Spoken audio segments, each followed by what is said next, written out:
एक बूढ़े भिखारी की अनोखी कहानी।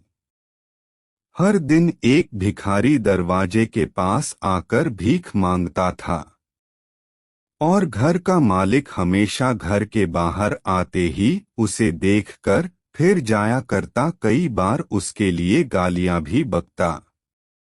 वो कहता, तू जिंदा ही क्यों है? पूरी जिंदगी ऐसे ही भीख मांगेगा क्या? धरती का बोझ क्यों बना बैठा है? और कभी कभी उस भिखारी को गुस्से में वह धक्का भी मार दिया करता। इतना कुछ हो जाने के बावजूद अधिकारी के मुंह से सिर्फ यही निकलता कि भगवान भगवान तुम्हारे पापों को माफ करे। एक बार सेठ को धंधे में बड़ा नुकसान होने की खबर मिली। सेठ बहुत परेशान था कि तभी उसके दरवाजे पर वही भिखारी आया। गुस्से में अपना आपा खोते हुए सेठ ने उस भिखारी को पत्थर दे मारा। पत्थर लगने के कारण भिखारी का सर फूट गया और उसके सर से खून बहने लगा। फिर भी दर्द से कराहते हुए भिखारी ने इतना ही कहा, भगवान तुम्हारे पापा को माफ करे। भिखारी वहां से चला गया। सेठ सोच में पड़ गए। भिखारी को पत्थर मारा, फिर भी उसने सिर्फ प्रार्थना की। सेठ का गुस्सा शांत हुआ। शेर का मन शांत हुआ भिखारी का रहस्य जानने के लिए। सेठ ने भिखारी का पीछा करना शुरू कर दिया। भिखारी जहां जहां जाता सेठ उसके पीछे जाता। सेठ ने देखा कि कोई उसको खाना देता, कोई उसको मारता, कोई अपमानित करता तो कोई गाली देता। लोग भिखारी के साथ चाहे जैसा व्यवहार करते, लेकिन भिखारी सबके लिए एक ही प्रार्थना करता, भगवान तुम्हारे पाप माफ करें। अब रात होने को आई थी। भिखारी अपने घर जाने के लिए लौटा। वो अपने घर पहुंच गया, लेकिन सेठ अब भी उसका पीछा कर ही रहा था। एक पुरानी टूटी हुई खटिया पर एक बूढ़ी औरत लेटी हुई थी, काफी कमजोर और बीमार लग रही थी। वह भिखारी की पत्नी थी। अपने पति को वापस आता देख वह खाट से उठ खड़ी हुई।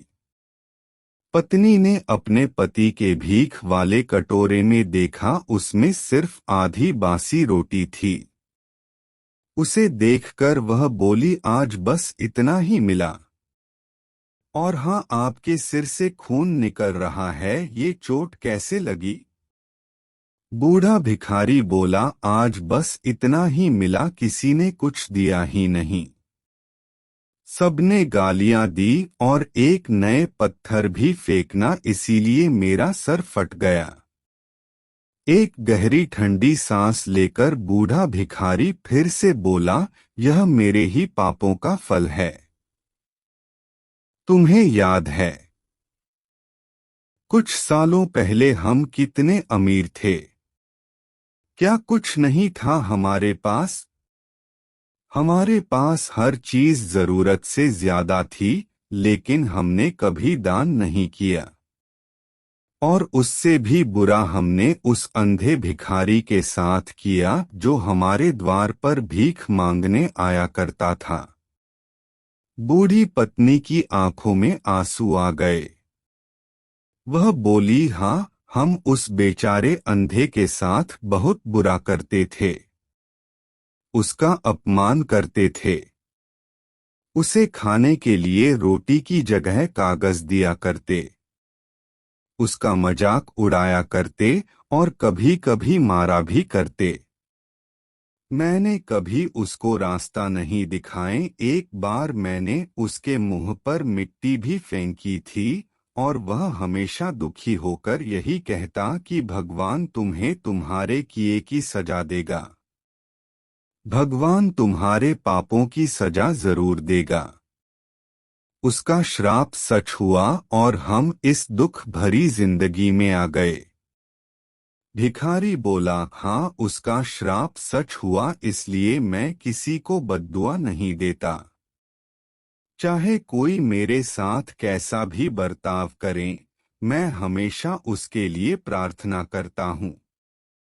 मैं नहीं चाहता कि कोई भी हमारे जैसे जिंदगी का अनुभव करे, किसी को भी हमारे जैसे दुखों का सामना करना पड़े।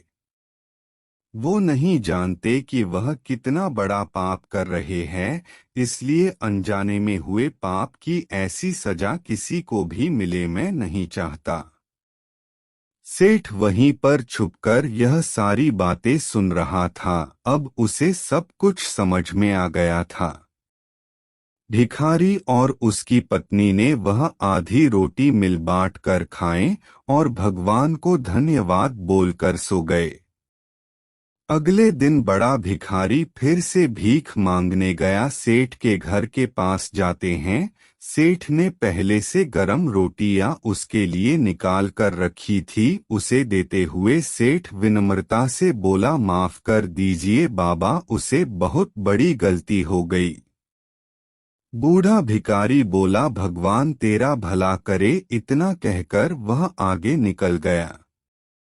इस कहानी से जो सीख लेने लायक है वह बड़ी ही सिंपल है कि आदमी चाहे किसी के बारे में बुरा कहे या भला करे, लेकिन भगवान सिर्फ कर्म के हिसाब से उसको फल देता है।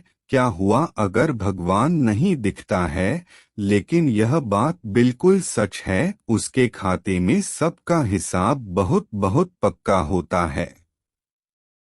इसलिए जब किसी के लिए कुछ भी करो तो अच्छा ही करो।